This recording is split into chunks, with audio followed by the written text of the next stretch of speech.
Hi, my name is Jen with JKC Mobile Notary, and welcome to my YouTube channel. Today, I want to talk to you notaries about how to have a paper-light notary business. What does that mean? Well, let's get into it. If you're interested in saving some paper and making some contributions to save our planet, I encourage you to hang out with me, and if you're ready, I'm ready. Let's go.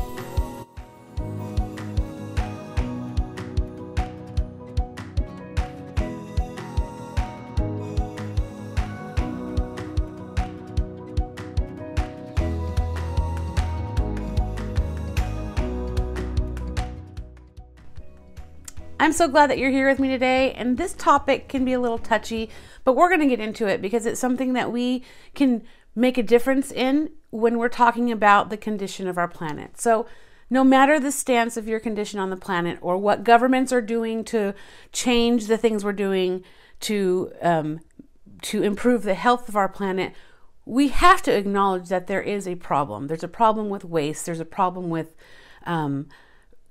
one-time use plastics and all of that. We're not going to get into that today. Today, I want to talk about paper and the responsibility of having a better paper management. I have been trying to live as waste-free as possible for a couple of years now. And that was spurred on mostly by some information I learned, articles I read, books I've read, documentaries I've read, science I've investigated. I'm going to give you some stats, okay? Approximately 1 billion trees worth of paper is thrown out in the United States every year. 1 billion trees worth of paper.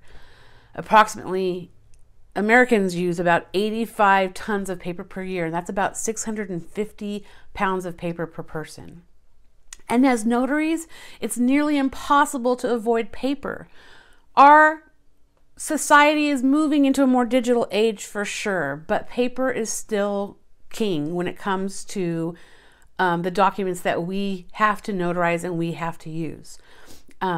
So though it sounds impossible to go paper free, I want to give you some tips to go paper light if it's something that you're interested in doing and be able to have an impact on the global problem that we have. So the first one is RON, or Remote Online Notarization. What is that? Remote Online Notarization is what it sounds like. It's doing notary work, notarizing other people's signatures across the screen.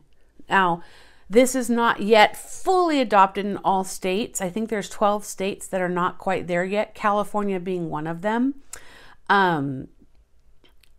There's going to be a link to a map in my description box to show you what states have RON legislation and what do not. So for Californians and any other of the 12 states that don't have workable RON legislation, there are still steps you can take. So I want to get into that.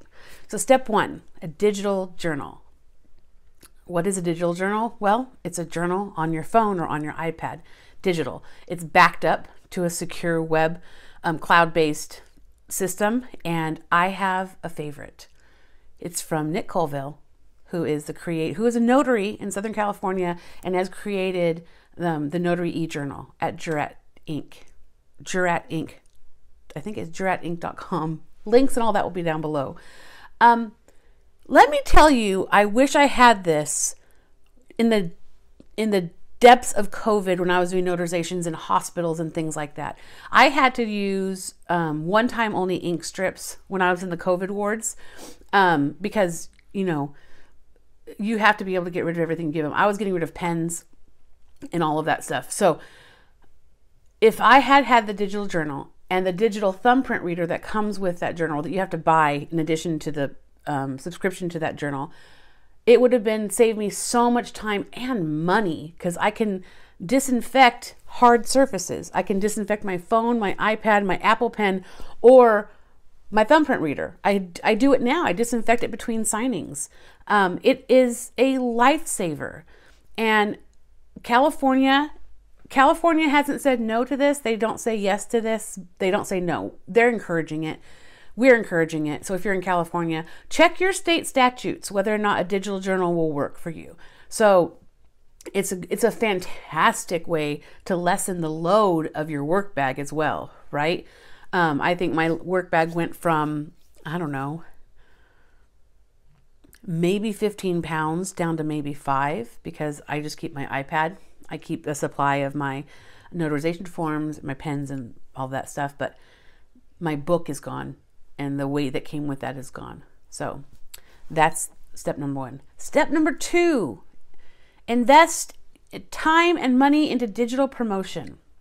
Look, there is still a value in paper promotion, but to help take a step back and be a little more paper light, I encourage you to really, really dig into the value and the ways that digital promotion can work for your business. I have talked a lot about doing social media posts and scheduling them through a platform. I used to use Hootsuite. I might have already told you about this, but I switched over to Lumi because Hootsuite changed their pricing from $75 a month up to $149. I also couldn't automatically post to Google from that. So I moved to Lumi, which is much less expensive. There's a link down below for my social media automation. I still have to create it, but I can do it all in a couple days for an entire month, and then it gets scheduled and goes out. So that's really saved me on paper waste. Number 3, invest in a good shredder. Look, we can't avoid the paper, right? We can't completely control the incoming paper just in our families, but we can control the disposal of paper. If you're a new notary or a newer notary and you find that you are hanging on to loan documents after you've, or copies of them, after you've scanned and sent, just in case, I have to tell you that at the end of last year, I was shredding documents from my first year. I just celebrated my 2-year anniversary, February 21st, but I am 3 years into my business, so it was a lot. And so my suggestion to you is don't hang on to the stuff you don't need, especially if you've already been paid for the assignment. You don't need to keep those documents, okay? So shred the documents. And the way you can use shredded paper, and I'm going to leave you a link of my favorite shredder down below, but the way you can use the shredded paper is you can use it in a compost bin. You can use it as Easter basket or gift filler. You could use it as package filler. You could use it as garden filler. You could use it as garden cover, small animal litter. And like I said, I'm going to link that shredder down below. So the other ways to cut back on paper and plastic waste is carry reusable straws. Carry reusable cutlery. I have stainless steel and bamboo cutlery that I keep in my car at all times. Take with you washable fabric napkins. You've gone through the drive-through, you can refuse the straw, refuse the cutlery, refuse the napkin, and maybe your hamburger, your sandwich is wrapped in paper, but you have gotten rid of a majority of the paper. So good on you, just by carrying those things and washing them at night with your dishes. If you want to learn more about reducing your carbon footprint, fighting climate change, and supporting waste reduction, I have included 4 links down below for you to check out. One is Sustain Life, the other one is Rewild, Docusign, which you've probably heard about, and Iberdrola. Check them out if you're interested in this, if this is something that piques your interest and you just want to learn more about it, because we all have a responsibility. So I encourage you to take a little bit of ownership just of your small part of the world on this. I hope that you've found this video to be helpful and encouraging.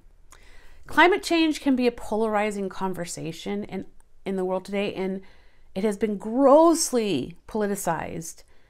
And I'm not trying to ruffle any feathers or buck the system here, but we have an opportunity and a serious responsibility to force change today. So, as always, thank you so much for hanging out with me. And until next week, take care of yourself, take care of the planet, and we'll see you then. Bye.